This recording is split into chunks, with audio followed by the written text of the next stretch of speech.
Peggy 18.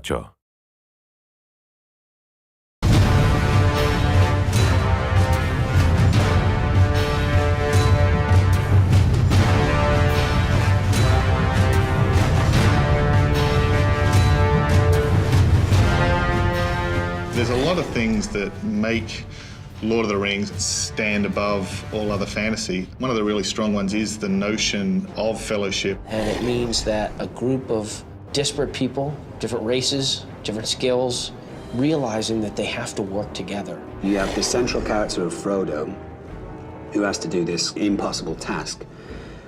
And he surrounds himself with facets of his personality that he doesn't quite have that make him more of a accomplished kind of person. The fellowship is sort of the central piece of the movie. And without that, there's nothing. There's no movie, there's no quest. Fellowship is like friendship on steroids. All these people that you never thought would have been acquaintances, let alone friends, put aside their differences for a greater cause. What's unique about the War of the North is that it allows you to push into an area of the world that you haven't been into, and with characters that you don't necessarily know.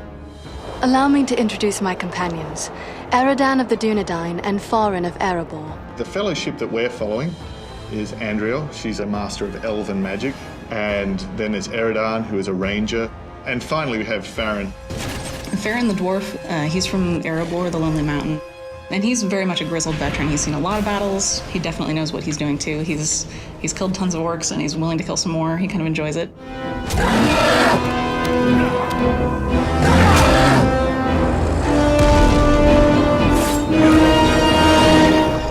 I'm like the guy that just wants to carry a big hammer and hit things with it. So, of course, I would play the dwarf. So you're telling me Brian Posehn, he picked the dwarf when he was in here? He looks like a giant dwarf. That makes sense to me. I was drawn to the female elf lore master first, mainly because she's the chick. And I feel like you don't always get the option to play as a girl.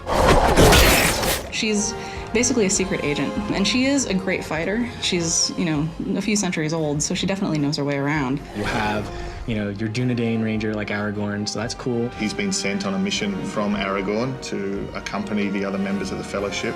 He's able to see footprints, because obviously he's a ranger, and if you follow those footprints, it will lead you to something, whether that be treasure or, a bad guy or a secret door. I feel like the Human Ranger has a really diverse set of skills and access to a diverse range of weapons.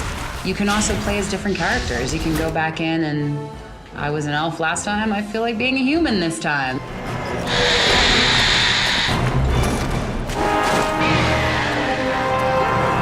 Initially, they're sent on a mission by Aragorn, but as they head north, they start to piece together more elements of the story and discover a much greater threat. Agandau is a lieutenant of Sauron, and he's been entrusted as Sauron's right hand in the north. So his mission is to gather armies in the north and unite them in an army and bring them down to crush Minas Tirith from the north. Agandau, return at once and prepare your forces. We will have need of them soon. I think if you don't play this game multiplayer, you're kind of missing out on what makes Lord of the Rings Lord of the Rings. It's about going on a quest with other people. The cooperative game is incredibly important. You want to play with your friends. The idea of saving my friend from a battle sounds very noble. Take refuge here! Like when your friend is surrounded by 7 orcs and he's like, come on dude, help me out here. And you run and then you start killing and he's like, thanks. That feeling is a feeling I probably will never have in my life as a real human being. So to have that through the video game is wonderful. You can play either split screen or online.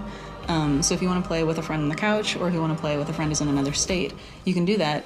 And you can mix and match those, so you could have 2 of you on the couch and someone else playing online. You have this feeling of your platoon, your group, your fellowship. And whenever you play online, you're actually taking your character into that other person's game.